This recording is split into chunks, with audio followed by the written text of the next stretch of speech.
The views and opinions expressed on this program are not necessarily those of this station, JVC Broadcasting Management, or its sponsors. The content heard on the Ask Dr. Tommy O Show is for informational or educational purposes only and does not substitute professional medical advice or consultation with healthcare professionals. Hi, this is Dr. Thomas O'Brien. For almost 25 years, I specialize in offering families an affordable concierge service to avoid paying costly medical insurance or unreachable deductibles without giving up premium healthcare. As an osteopath, I offer osteopathic adjustments alongside medical examinations. Also, I offer discounts to military and first responders. I am now accepting no-fault patients, which include osteopathic adjustments, medical treatments, and prescription services, including medical marijuana. At my practice, my patients never pay copays and still receive the most personal and complete medical care. I have spent my career devoted to providing healthcare at affordable prices. Everybody should have a relationship with their physician. I work for you and your family. The honor and privilege is mine. If you have been in an automobile accident, please call my office at 631-980-8200 for an immediate appointment. To learn more about me and my practice, visit drtommyo.com. Again, I am accepting no-fault patients. Call my office for an immediate appointment, 631-980-8200.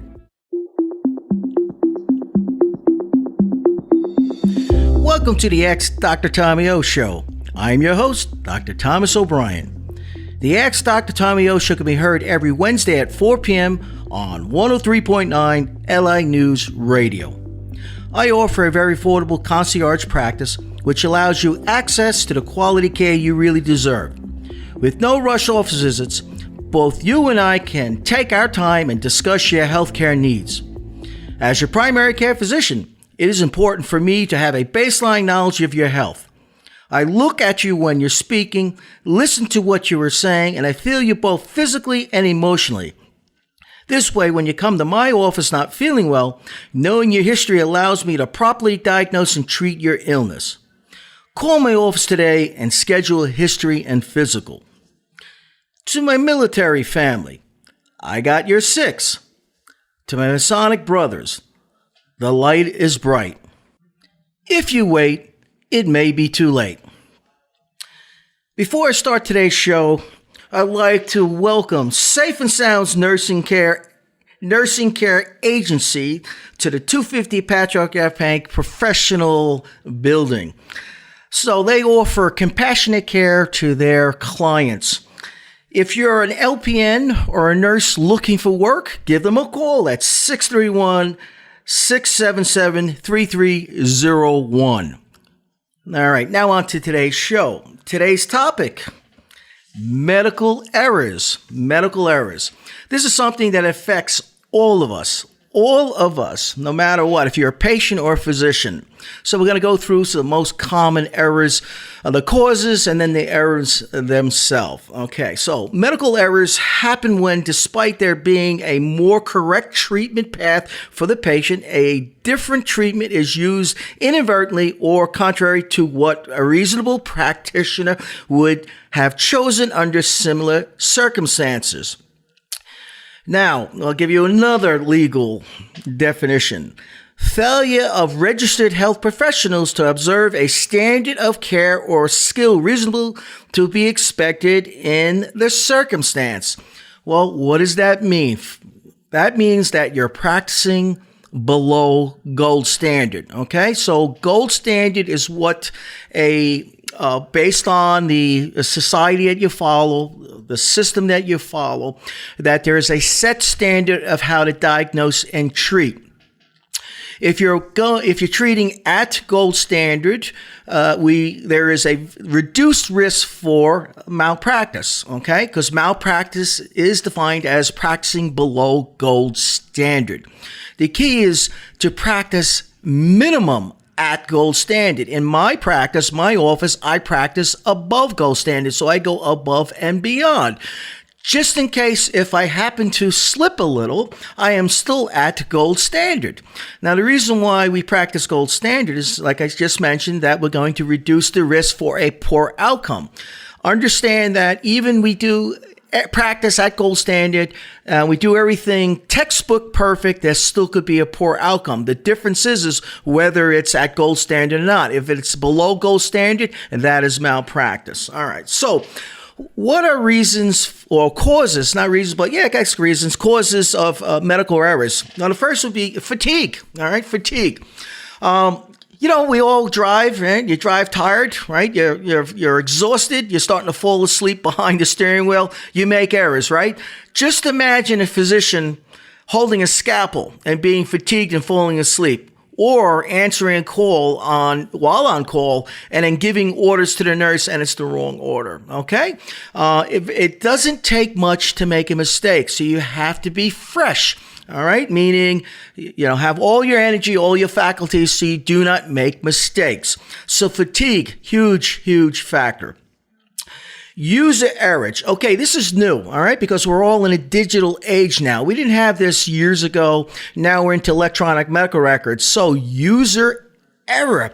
So user error can be on the provider, side, or it could be on the administrator side, meaning the front desk, the ancillary staff.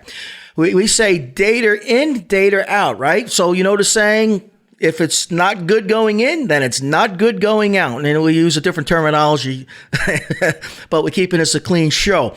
So it's all about data in, data out. So if we put in improper data, the data we get out will be incorrect. All right. So you have to be very, very careful with the information, because you can easily click the wrong, drop down and pick the wrong medicine, or pick something that's incorrect. Let's, for example, like medications, because medications, we have a drop down. You're clicking it, you can click the wrong medication and send it out. Well, the patient doesn't know. They're trusting in you, us as the providers, to send the correct medication. The pharmacist fills it and then they start taking it. Well, then we can have an issue there. So you have to be very, very careful, especially today when you're seeing high volume, and not unlike my office, low volume, where I'm not spending time pecking away on the keyboard. I'm giving you that quality time so it's not rushed. So that's going to reduce the risk of making errors. The next would be inexperience. Like any profession, inexperience, okay? So we have what's called cardinal rules, okay? Cardinal rule number 1, do no harm. Cardinal rule number 2, practice within your scope. Cardinal rule number 3, learn and live by cardinal rules 1 and 2.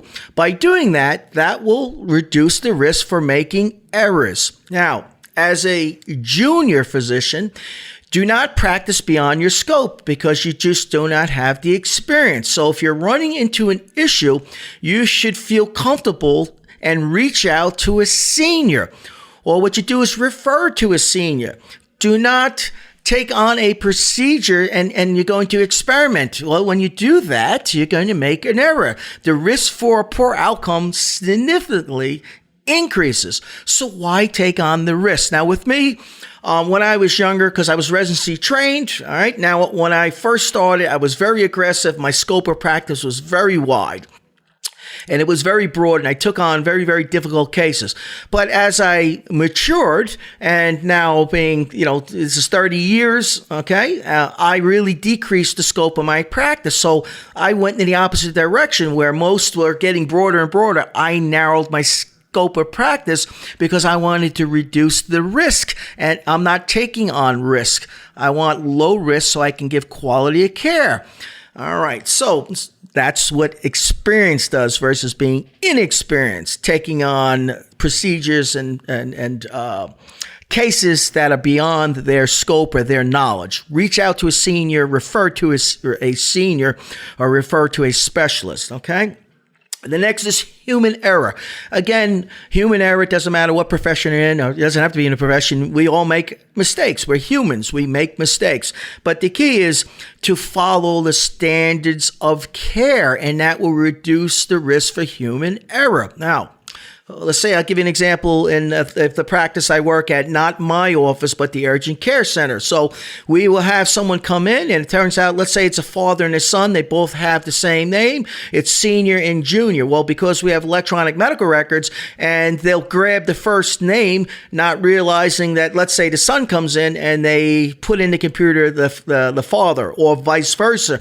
And by the time I get back and I start to type my note, I realize, we have the senior or we have the junior, and I have to tell the front desk, you picked the wrong, you have the right name, but it's the father or it's the son. We need to correct this.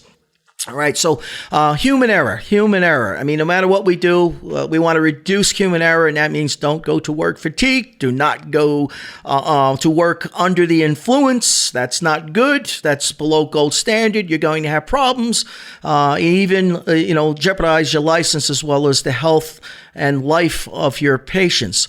So let's be smart about this. Do things correct. All right, so we have 41 seconds. Wow, this first half went so quick. I have a lot of information to cover, but we'll get to it the second half.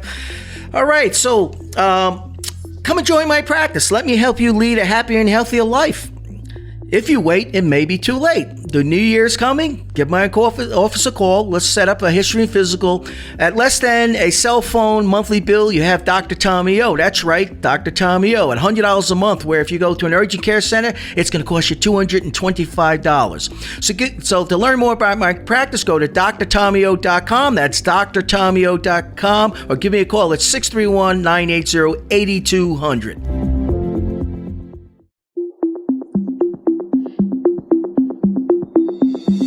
Welcome back to the Ask Dr. Tommy O Show. I'm your host, Dr. Thomas O'Brien. I offer a very affordable concierge practice which allows you access to the quality care you really deserve. With no rush office visits, both you and I can take our time and discuss your healthcare needs.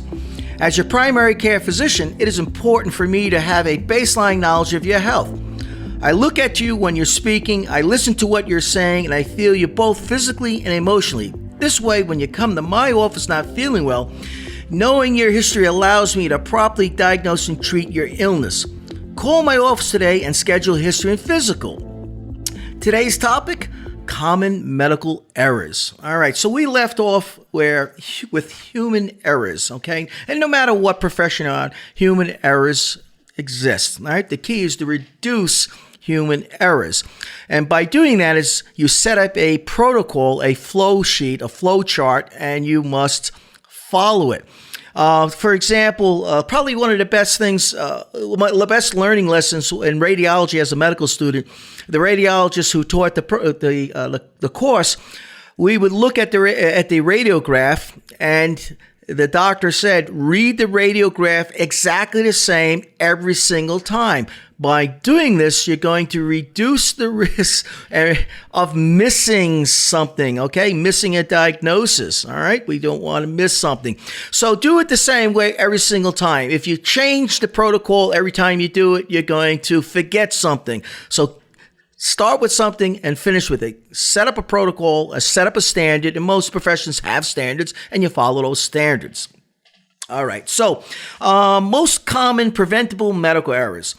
While any medical mistake can be an issue, there are some that we see more often, all right? So let's talk about misdiagnosis. Misdiagnosis, there are many reasons that misdiagnosis can occur. The wrong diagnosis can be catastrophic, okay? It could be as simple as, we can just correct this, or it could be something where we're sending the person to the hospital, they need, life-saving surgery. So you have to be very, very careful what you do. You got to be careful. A healthcare provider may not ask the right questions or might not order the proper tests. The consequence and the results can be very harmful to the patient, not only the patient, but their family, because you have to think about more than just the patient, it's the family as well. All right. So what do? I look, listen, and feel, right? I look, listen, and feel the patient. My back is not towards the patient. I'm looking at them. By doing that, I can, listen to what they're saying, hear what they're saying, and I'm looking at them and I'm feeling them physically and emotionally because I'm performing an exam. By doing that, that's going to give me a better sense of what's going on. I'm looking at the complete picture, and then we can make a decision. If you're not paying attention, you're just throwing out arbitrary orders, okay? All right? That's not good. What we need to do is focus on what we're doing. Focus on the patient, and then you're going to make a better decision. And together, your patient has a story to tell. Listen to it. Listen to it. All right. So the next would be delay diagnosis or delay in treatment. And I'm going to focus on delay in treatment because this is where malpractice, I'll give you an example, all right? But this is so critical at time of diagnosis and time of treatment, or in this case, it could be delay in treatment. So if a patient comes in, you diagnose them, and then you want to implement a protocol, a treatment plan. Well, that window, that time period from diagnosis to treatment is critical. You want to keep that window period as small, as short as possible. The reason why you lose we brought up on malpractice and lose a case is because that window, that time frame, that window period is very long. Example, a patient comes in with breast cancer. We suspect a breast, we feel a mass, we suspect that it's breast cancer. We send out for an ultrasound or we send out for an MRI, it comes back positive for a mass. Well, I want to call that patient right away and say, listen, I want to get you into a breast surgeon or the breast clinic. But if I wait a month, I wait 2 months, and then I say, oh, by the way, well, right there, something goes wrong. I am now liable because that time period, we need to shut that window down. We want to keep it as short as possible. Medication error. That's the next. Medication error. Well, there's a lot of medications out there that sound familiar, especially the suffix, okay? The suffix. So you have the prefix and then the suffix, and because these are Latin-based terms and it's based on how they work on the body. But certain medications sound familiar. So if you're sleepy and you're tired, you're fatigued, and the nurse calls you because you're on call, and then you think you hear a medication and you give an order and it's not the correct medication, there could be a problem, okay? So you have to pay attention. If you're not sure, ask the nurse, can you clarify that? What was the medication again? Ask questions. All right, so then we get into faulty medical devices. I don't really agree with this, but this is something where it's really the manufacturer. But they again, lawyers always look for the deep pockets, and they're going to try to go after the physician. So if, let's say, you put in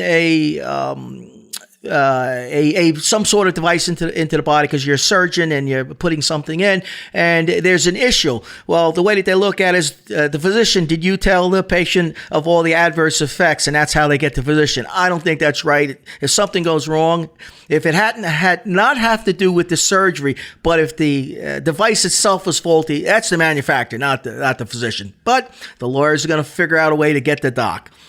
Infections. This is important. If you do a procedure, you got to make sure that you do it right. Follow protocol. Again, if you fall below gold standard and you increase the risk for post-surgical, post-procedure infections. For me, I was trained that when I suture, I typically give prophylactically antibiotic, even if it was a clean cut. I cleaned it with peroxide. We really scrubbed, make sure it was clean, sew it together, and typically I would send the patient home with a 5-day prophylactics of antibiotic.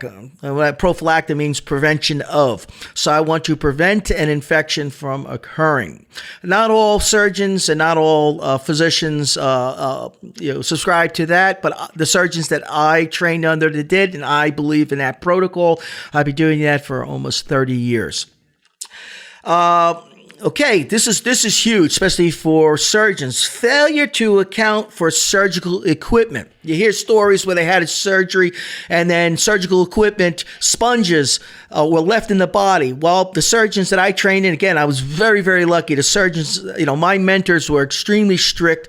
They had really good protocols, and they followed, standards of care. And we would do let's say a sponge count. Let's say it's a huge procedure, and so we would have a sponge count. And the sponge had a ring attached to it, so a little plastic ring. So if it fell into the body, that we would see the string with the ring, and the ring, they would intentionally have the ring hanging outside of the body so they wouldn't lose it. And then after, we would have a what we call a sponge count, and a surgeon would call out, okay, give me a sponge count, and then the ORNs would do a sponge count, and so they would check it because they'd have a sheet, and they would know how many sponges, and then they would cross-reference so we would not make errors. Can an error occur? Absolutely, but we want to reduce the risk for errors, okay? Now, the next would be wrong records. I already covered that. A wrong patient, all right? Being carelessness. So you have to be very, very careful, especially with the electronic medical records. When I had charts, I would put junior and senior on it, right on the front, so I knew that it was obvious that this does not match the patient, because I don't have a lot of times the computers are not in the room. Sometimes they are. Where I work at, the computer is not in the room. It's in my consultation room. So that would reduce the error of me making a mistake, seeing junior and senior. All right, there's a few more, but I think that's, let's see, we got 43 seconds, 42 seconds. All right, how about this one? Discharging from care too quickly. These insurance companies want to get the patients in and out of the hospital as quick as possible to save on money, while that increases the risk for poor outcomes. So we don't let the insurance companies dictate how we practice. Unfortunately, there's a lot of pressure to keep the cost down. Okay, to learn more about my practice, go to drtommyo.com. That's drtommyo.com. You can call my office at 631-980-8200 to schedule a history and physical. January is just 2 weeks away. Call me today. Schedule an appointment. The content heard on the Ask Dr. Tommy O Show is for informational or educational purposes only and does not substitute professional medical advice or consultation with healthcare professionals. The views and opinions expressed on this program are not necessarily those of this station, JVC Broadcasting Management, or its sponsors.